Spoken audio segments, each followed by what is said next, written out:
The last thing I remembered was the scent of lavender in my mother's garden back east, a world of manicured lawns and polite society, a world of safety. The next thing I knew, my face was pressed against the cold, hard dirt. The air smelled of smoke, pine, and something else, something wild and dangerous. A fire crackled nearby, its light dancing across the trees, turning them into monstrous skeletal figures. My wrists burned, the rough rope digging into my skin with every panicked tug. A heartbeat thundered in my ears, so loud it drowned out the howling wind. It was my own. I had no idea how I got here, no idea what was happening. Then, a voice cut through the darkness, low and rough, like gravel scraping against stone. It came from right behind me, so close I could feel the warmth of breath against my neck. "Don't make a sound," it commanded, "or they will hear you." They? Who were they? My captors had moved with the silence of ghosts. One moment I was in my room at the edge of Fort Laramie. The next I was here, a prisoner in the vast, unforgiving wilderness. Above me, a million stars glittered in the black sky, but they offered no comfort, no answers. They were just cold, distant witnesses to my terror. And then I heard it, a rhythmic pounding that grew closer and closer, hooves, dozens of them, a stampede heading straight for us. My breath caught in my throat, a scream trapped behind my teeth. The man's warning echoed in my mind. Don't make a sound. The hoofbeats grew deafening, the ground beneath me vibrating with their power. They were so close now, so real. This was it. This was the end. But then, just as suddenly as they began, they stopped. The silence that followed was worse than the noise. It was heavy, suffocating, filled with the presence of unseen eyes watching me from the darkness. I could feel them, hovering, waiting. A new voice shattered the quiet. This one was different.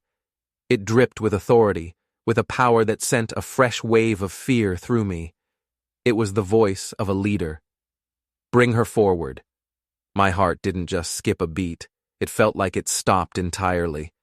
Two of the silent figures grabbed my arms, their grips like iron, and hauled me to my feet. They dragged me toward the circle of horsemen, their faces hidden in the shadows cast by the fire. I was a pawn in a game I didn't understand, a game whose rules were being written in real time. My mind raced. Just hours before, I had been standing on a cliff overlooking the town, contemplating my fate. The arranged marriage, a political maneuver to stop a war between the settlers and the Comanche. A bond forged in desperation to save my people from the chaos that was brewing just beneath the surface of our fragile peace. I was to marry the chief, Wakara, a man whose name was a legend on the plains, a whispered horror story told around campfires. They said he was fierce, ruthless, a phantom of the battlefield. I was supposed to be the price of peace. But this wasn't peace. This was a kidnapping. This was violence. As they pushed me into the center of the circle, the firelight finally illuminated the face of the leader. Sharp cheekbones, a jaw set like granite, and eyes so dark and intense they seemed to pierce right through me, reading every terrified thought in my head. It was him. It was Wakara. But something was wrong. This wasn't how it was supposed to happen. There was no ceremony, no negotiation. Only the cold, hard reality of ropes and armed men. How had it come to this? And the biggest question of all, the one that screamed in my soul, would I ever find a way to escape this nightmare? Or was I already trapped forever, caught between a duty I didn't want and a future I couldn't control? He looked at me, his expression unreadable, and I realized with a gut-wrenching certainty that the danger wasn't just in some far-off war. It was here. It was now. And this was only the beginning. Wakara's gaze held me captive, more effective than any rope. The world seemed to shrink until it was just me, him, and the crackling fire between us. His men were statues, silent and still, their faces painted for war. This was his tribe, his power, his world, and I had just been violently shoved into the middle of it. "Amelia Dero," he said. It wasn't a question. His voice was a low rumble that seemed to come from the earth itself. My own name sounded foreign, a relic from another life. The life of a girl from a wealthy family in the East, a girl who had fled west after tragedy shattered her world. Her father's lands lost, her mother taken by sickness. I had come seeking freedom, a fresh start. Instead, I'd found myself a bargaining chip. "You know why I am here," Wakara stated, his eyes never leaving mine. I wanted to scream, to deny it, to fight. I was not some prize to be claimed. I was the daughter of a proud family, a woman who had survived on her own wits in this harsh, lawless land. But looking at him, at the raw power radiating from him, the words died in my throat. "This marriage," he continued, his voice dropping even lower, "this union, it must happen. Now. Now. Here, in the middle of the wilderness with his warriors as witnesses." A knot of pure panic twisted in my gut. This wasn't a political alliance. This was an abduction. The stories about him weren't just stories. They were true. But before I could find my voice, before I could even process the sheer terror of his command, another sound ripped through the night. "Wakara!"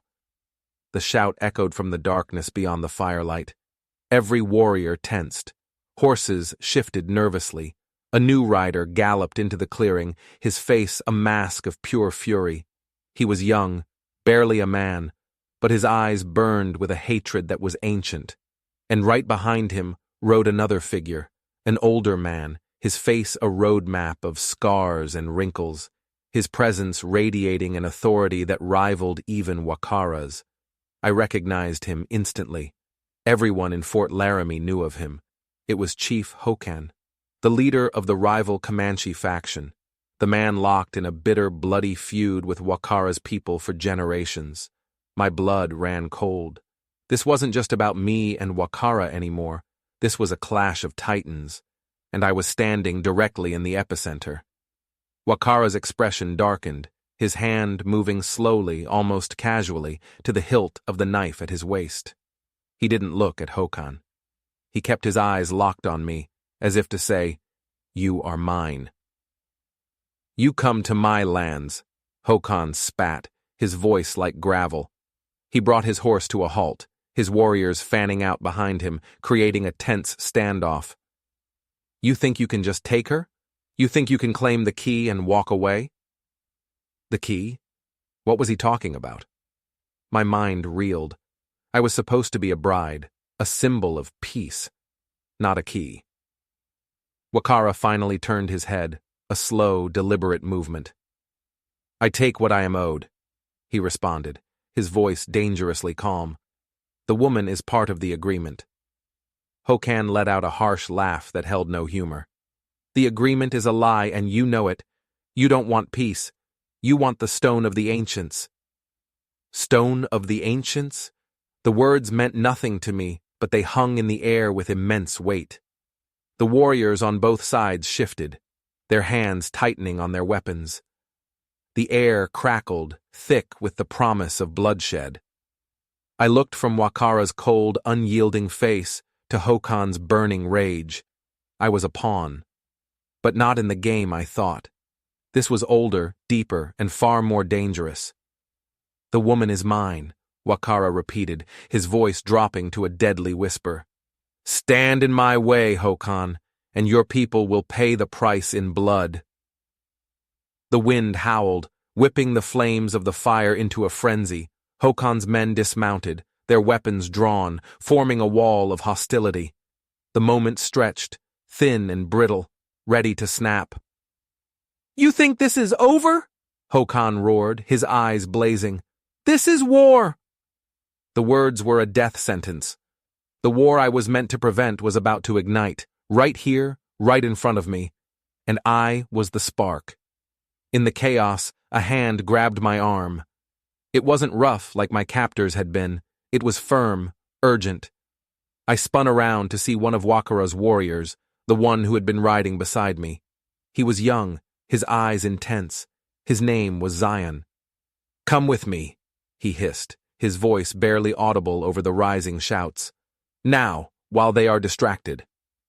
My mind screamed. Was he helping me? Or was this another trap? Trust was a luxury I couldn't afford.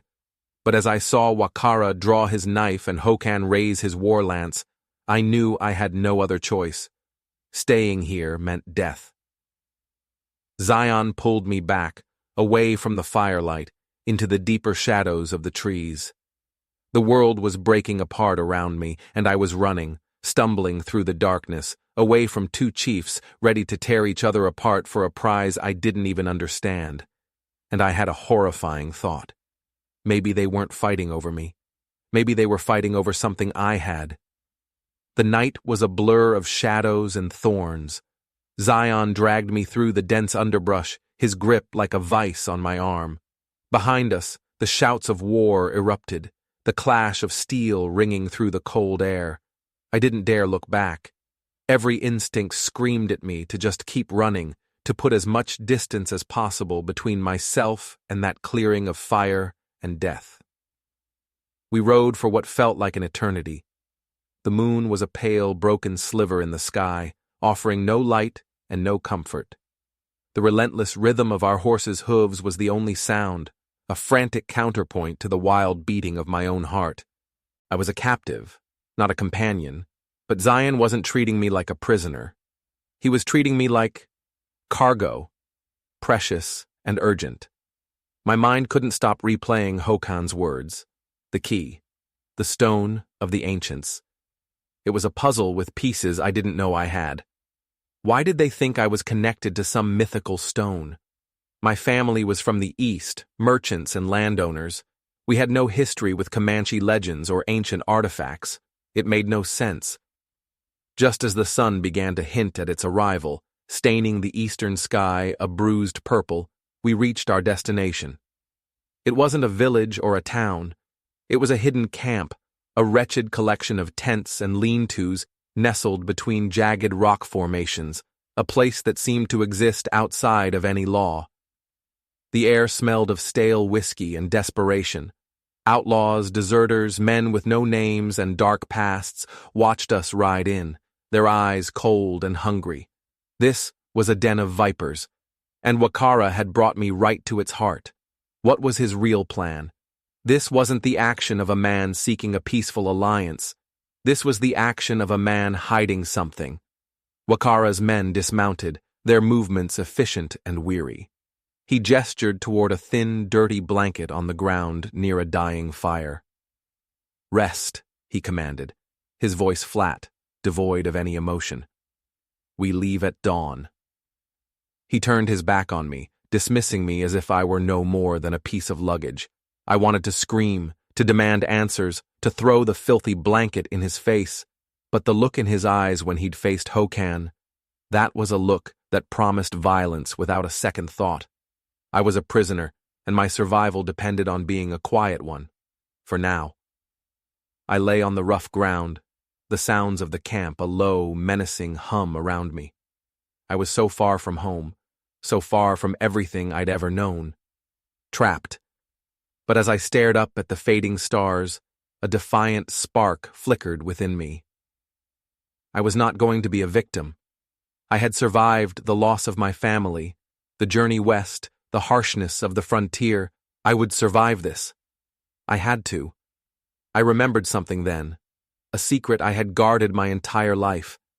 I pushed back the sleeve of my dress, my fingers tracing the faint silvery lines of a scar on my wrist.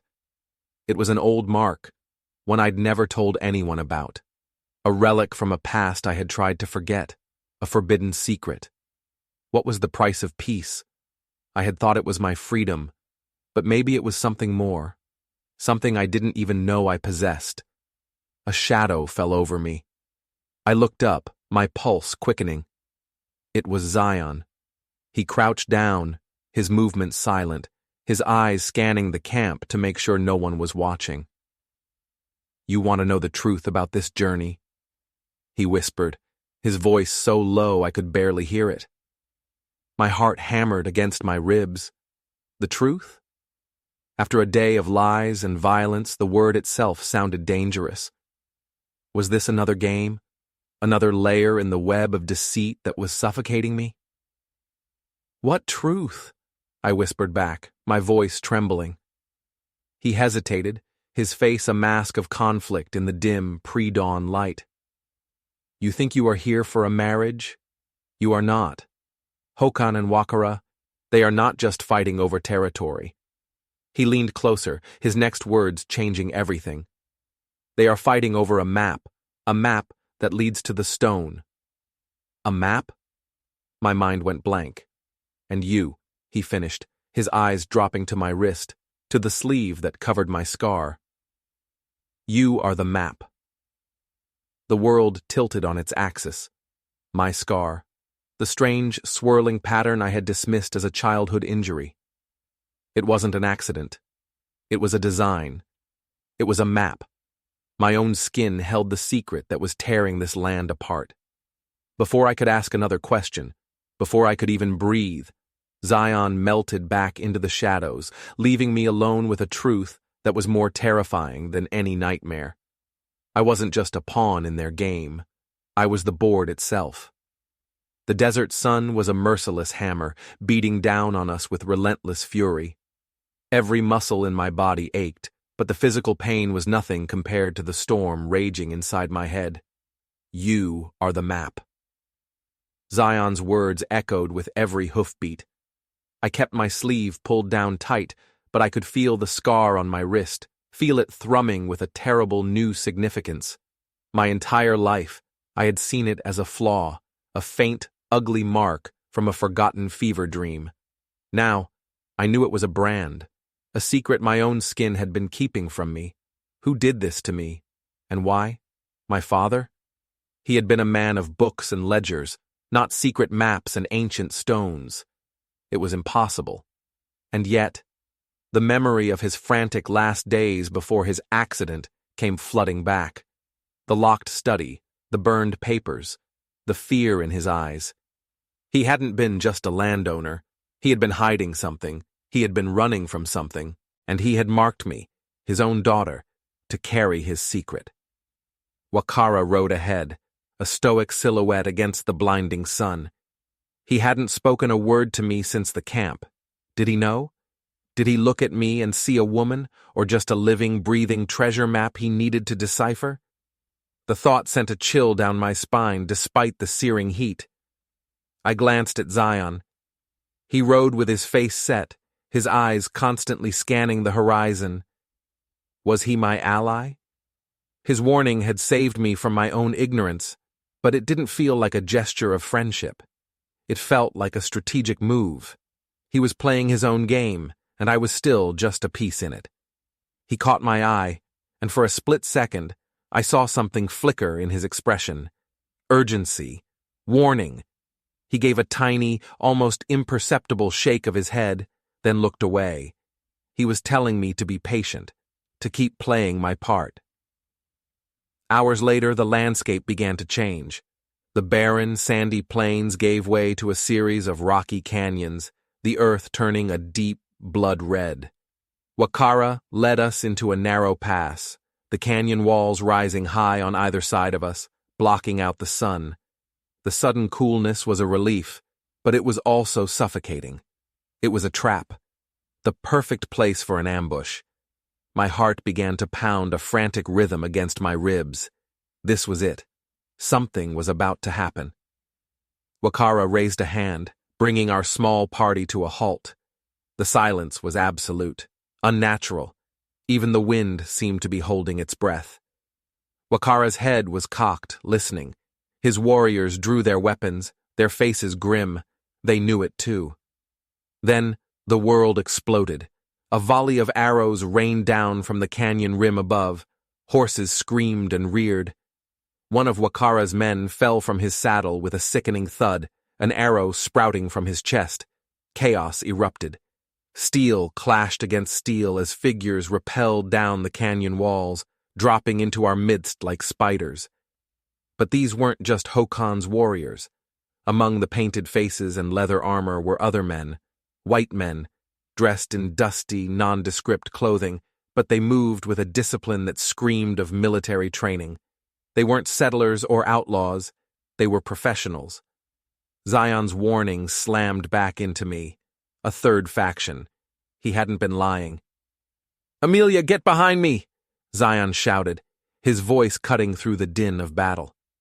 He moved with a brutal, deadly grace, his knife a blur of motion, cutting down one of the soldiers who was charging toward me. But I wasn't the helpless girl from the fort anymore. My terror had been forged into something harder, something sharper. I grabbed a spear from a fallen warrior, my hands clumsy, my heart hammering, but I refused to cower. I was the map. I was the prize. And that made me the target. An attacker, one of Hokan's men, lunged at me. I reacted on pure instinct, thrusting the spear forward. The point sank into his shoulder. He roared in pain and surprise, staggering back. But another one was already on me, a soldier with cold, dead eyes. He grabbed the front of my dress, his other hand raising a dagger. "You're a liability," he sneered, his voice a low growl, but a valuable one. Before he could strike, Zion was there. He slammed into the soldier, and the two went down in a tangle of limbs. I kicked out, my boot connecting with the soldier's hand, sending the dagger skittering across the rocky ground. In a flash, Zion had the man pinned, his knife at the soldier's throat. The battle raged around us. But then I saw Wakara. He wasn't in the thick of the fight. He was standing back, watching, his expression cold and calculating, as if observing a chess match. He watched Zion pin the soldier, and his voice rang out, sharp and clear. "Finish it, Zion." It was an order, an execution. But before Zion could obey, the ground began to tremble. A low rumble grew into a thunderous roar. A new force was coming, hoofbeats, hundreds of them, pouring into the canyon from the far end, reinforcements. Wakara's men faltered, their eyes wide with disbelief.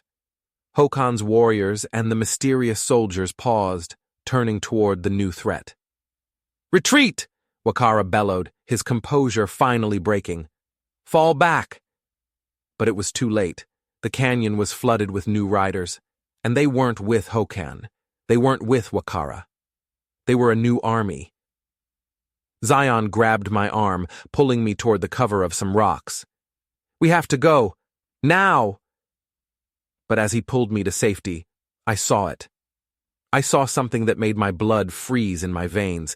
The new army, the ones who had just stormed the canyon, they weren't attacking Zion, and Zion wasn't fighting them. He was moving with them. One of the lead riders shouted his name, and Zion raised a hand in acknowledgement. Betrayal, hot and sharp, it pierced me deeper than any arrow could have. Zion had never been Wakara's man. He had never been my ally. He was the enemy, the ambush, the warning, the rescue. It was all a lie. A carefully orchestrated performance to win my trust, to isolate me, to get me for himself. He wasn't just part of the third faction. He was leading them. The battle had shifted. It was no longer Wakara versus Hokan. It was everyone versus this new, terrifying force. Zion's force. He turned to me, his face grim, and I saw the truth in his eyes. The game had just entered its final deadly stage, and I had been the fool all along. The desert sun bled out across the horizon, painting the clouds in shades of blood and fire. The canyon was a charnel house, the air thick with the metallic tang of death and the groans of the wounded. The battle had devolved into a brutal, chaotic melee, but all I could see was him, Zion, the man I had started to trust, the man whose warning I had clung to like a lifeline. He stood not 20 feet away, his sword slick with the blood of Wakara's men, his eyes locked on mine. The regret I thought I saw in his face before was gone, replaced by a cold, hard resolve. He had played me. He had used my fear, my confusion, to manipulate me every step of the way. He wasn't trying to save me from Wakara. He was stealing me for his own side. A rage I didn't know I possessed surged through me, hot and cleansing. It burned away the fear, the pain from the gash on my arm where a stray blade had caught me. I stumbled forward, my commandeered spear held tight in my hands. "Zion!" I screamed, my voice raw. He turned fully toward me, the sounds of the dying battle fading into a dull roar. "Amelia," he said, his voice low, almost mournful. "It's too late. It's over. Come with me. It's the only way." "No," I spat, the word tasting of ash and betrayal. "You don't get to decide my fate. You don't get to use me." With a cry that was torn from the very depths of my soul, I lunged. The clash of my spear against his sword rang through the canyon. The force of his block vibrated up my arms, nearly knocking me off my feet. He was stronger, faster, a trained warrior. I was just a woman fueled by desperation and fury. But that made me unpredictable. That made me dangerous. Steel met steel in a frantic, deadly dance. I parried, I thrust, I dodged. My movements were clumsy, untrained, but they were filled with a righteous fire. He fought defensively, his eyes filled with a strange conflict, as if he didn't want to hurt me. "You don't have to do this," I panted, my lungs burning. "This isn't you." "You don't know me," he shot back, his parry sending my spear skittering wide. He pressed his advantage, his sword a silver blur aimed at my heart. I twisted away at the last second, the blade slicing through the fabric of my sleeve, missing my skin by a hair's breadth. His grip on his sword tightened. "I'm sorry," he whispered, and this time his attack was real. It was fast, efficient, and meant to disarm, not to kill. But he underestimated me. As he lunged, I didn't back away. I stepped into the attack. I dropped the spear and slammed my body into his, driving my elbow hard into his ribs. He grunted, the air rushing out of him, his balance thrown for a critical second. It was all the time I needed. I snatched the spear from the ground. He was still staggering, trying to regain his footing. I didn't hesitate. I didn't think. I just acted. I put all my weight, all my rage, all my betrayal into one final desperate thrust. The spear found its mark. It sank deep into his side, just below his ribs. A look of profound shock washed over his face. He gasped, a wet, rattling sound. His sword clattered onto the rocky ground.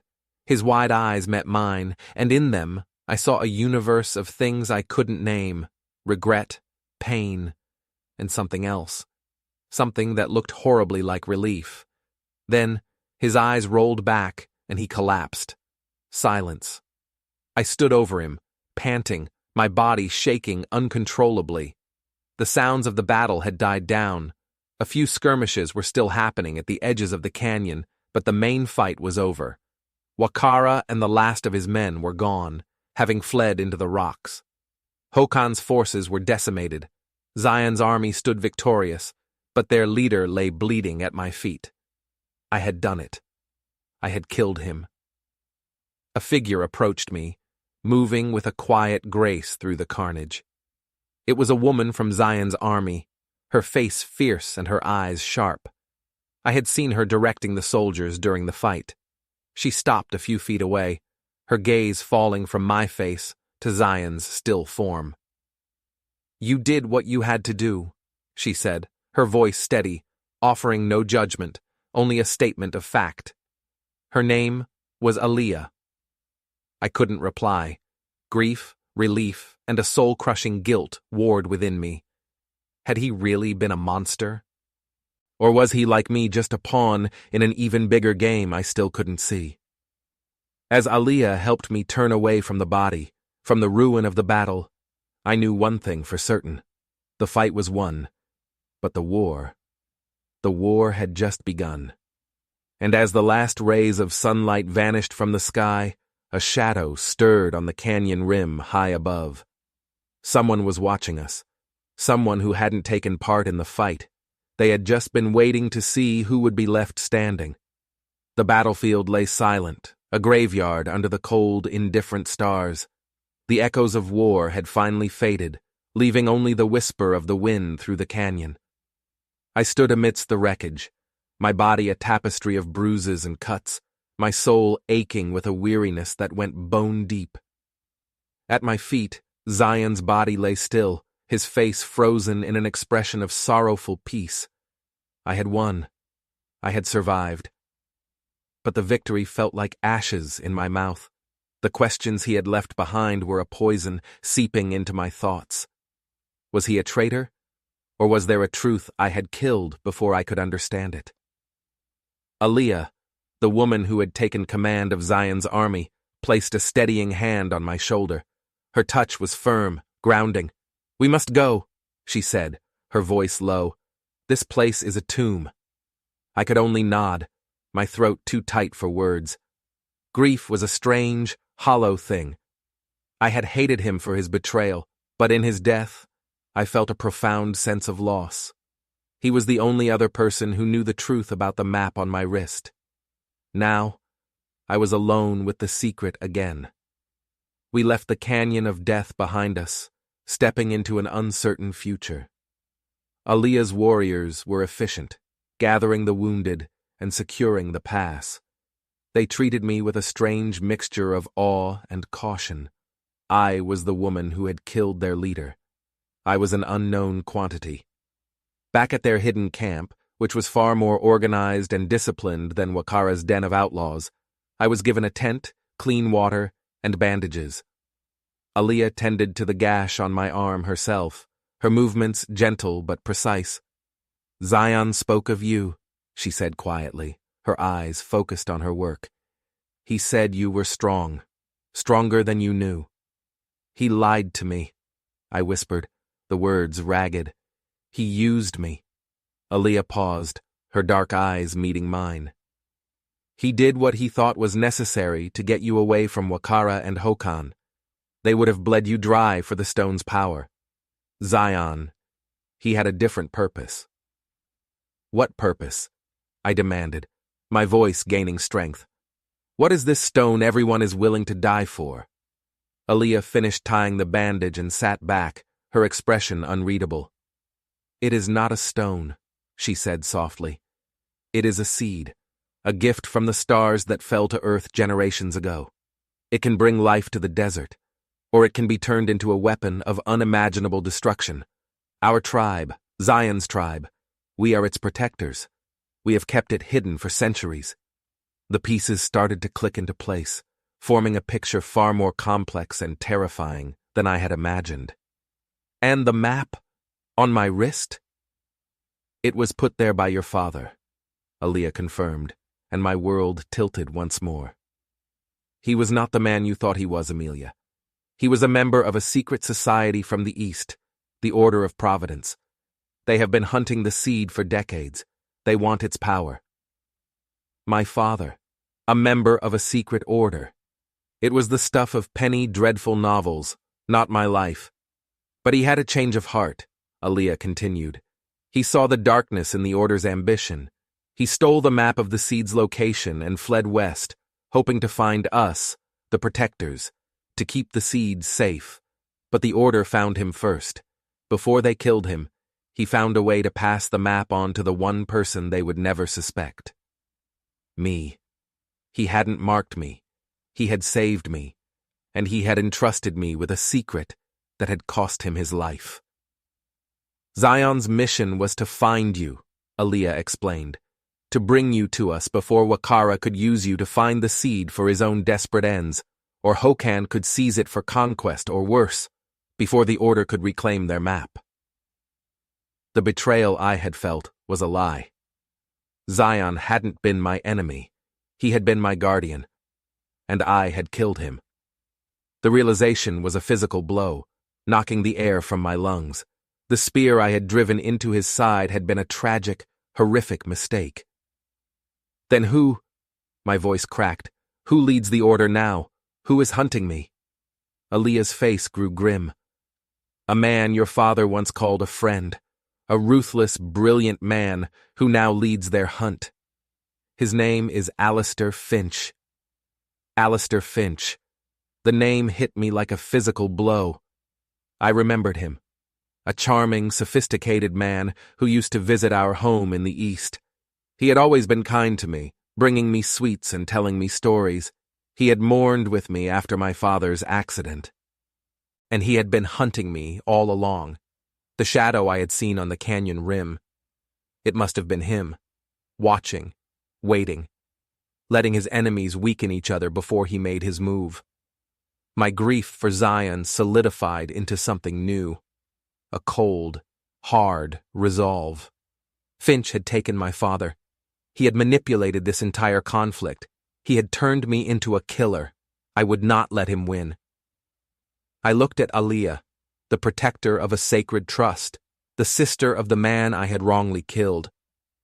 "The map is on my wrist," I said, my voice steady now, filled with a purpose I had never felt before. "Let's use it. We have to get to the seed before he does." Aliyah nodded, a flicker of Zion's fire in her eyes. "The race has already begun, Amelia, and the desert does not forgive those who are too slow." The journey that followed was a fever dream of rock and sand. We rode hard, pushing ourselves and our horses to the brink of exhaustion. The map on my wrist was our guide, a silent, cryptic compass pointing us toward a destiny I was only just beginning to understand. Aliyah, now the leader of the protectors, was my constant companion. In her, I saw Zion's determination, but also a wisdom he had not yet had the chance to grow into. We were no longer just a woman and a warrior. We were partners in a desperate quest, bound by a shared bloody history and a single goal: protect the seed. The desert was not empty. We were being hunted. Twice, we caught the glint of a spyglass from a distant ridge. Once, we found a campsite that had been abandoned in a hurry, the embers of the fire still warm. Finch's men were close. They were trackers, relentless and skilled. They were the hounds of the Order of Providence, and they were closing in. But we had an advantage. We had the map. "The patterns shift with the sun," I explained to Aliyah, tracing the lines on my wrist as the midday light hit them. "It's not just a drawing. It's a key. Certain lines only appear at dawn, others at dusk. My father designed it so it couldn't be easily copied or read." Aliyah watched, her eyes filled with a new respect. "Your father was a clever man, and a brave one." The praise warmed a part of my heart I thought had died with him. He hadn't abandoned me. He had trusted me. Flashbacks ambushed me in the quiet moments.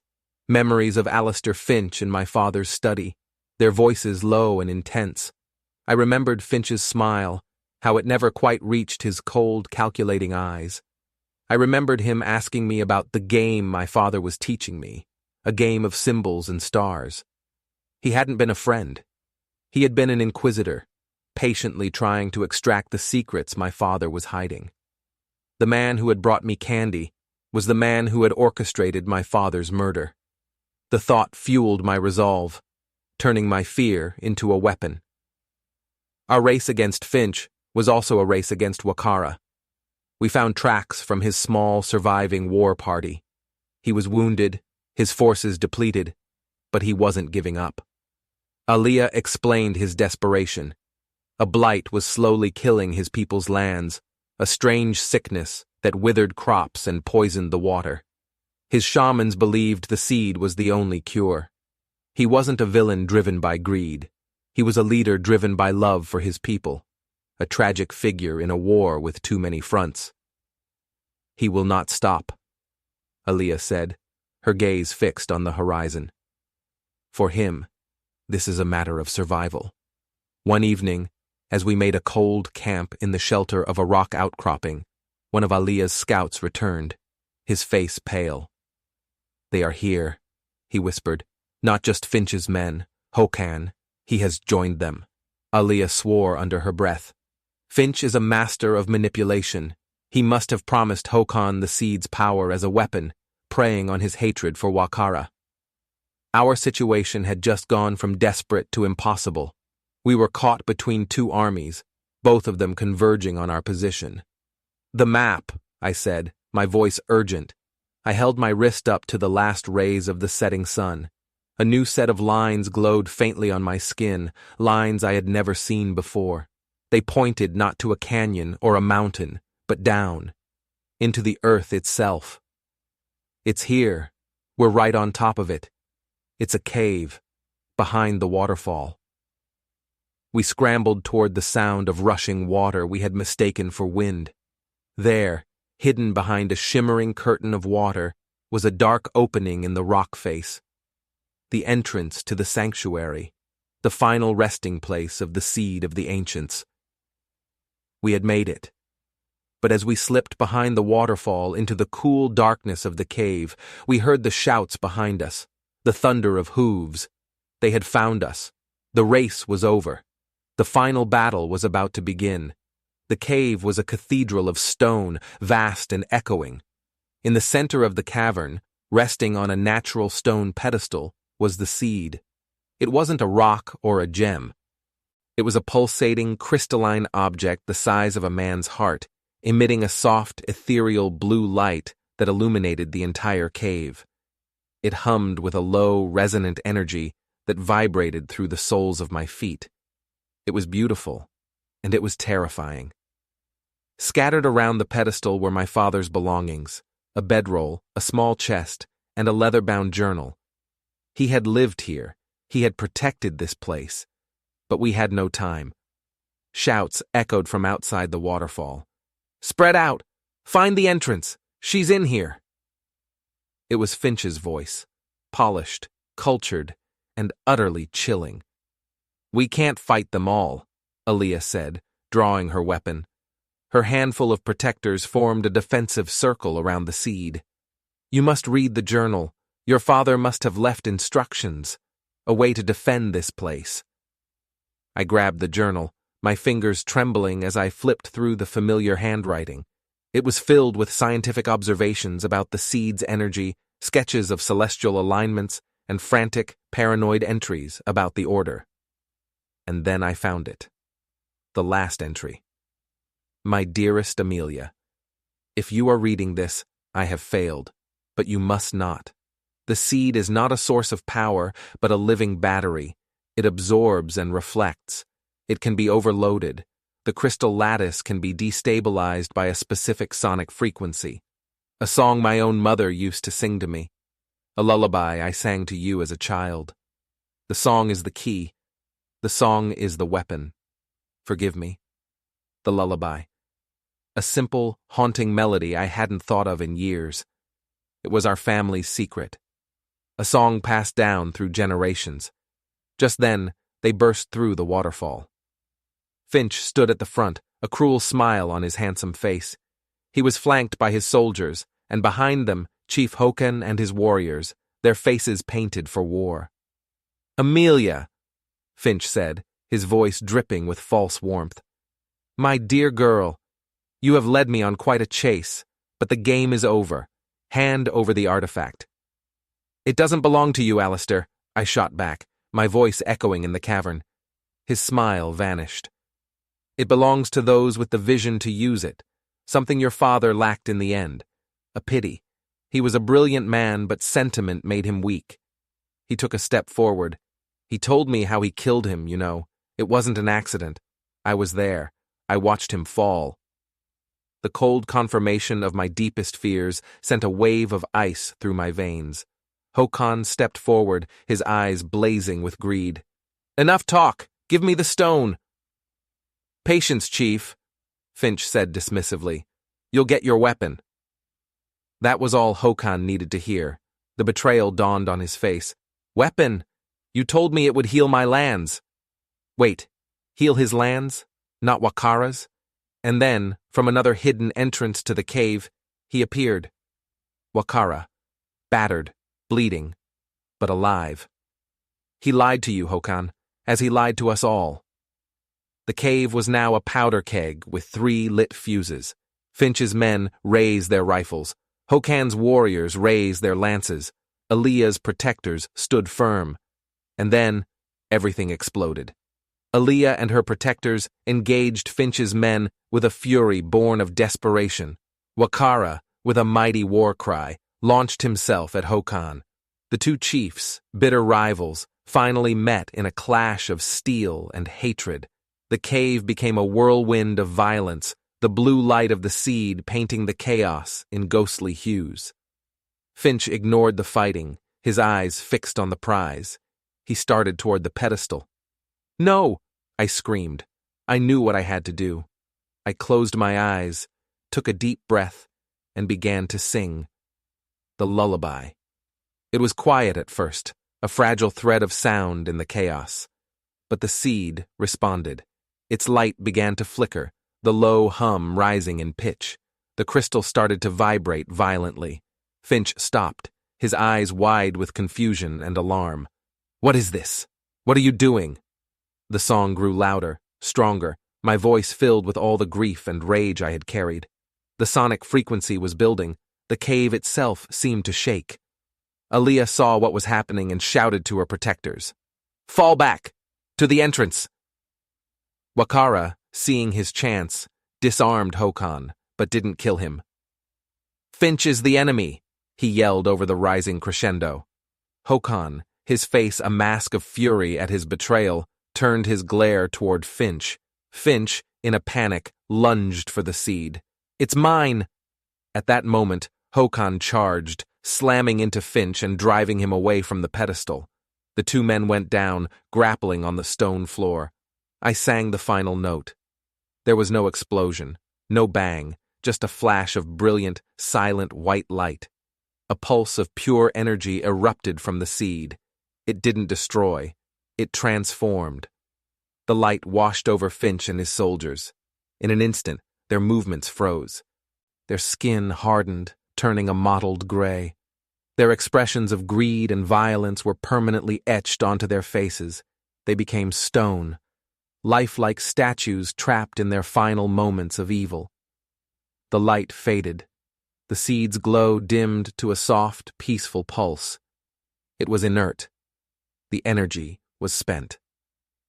Silence descended on the cave.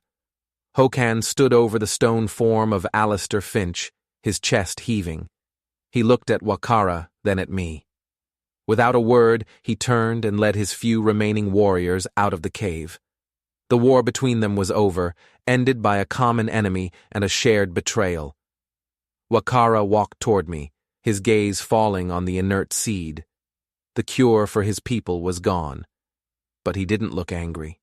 He looked at peace. "You saved us all," he said softly. "The land will have to heal on its own.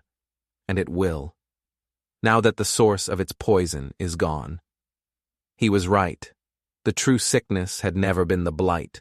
It was the greed of men like Finch.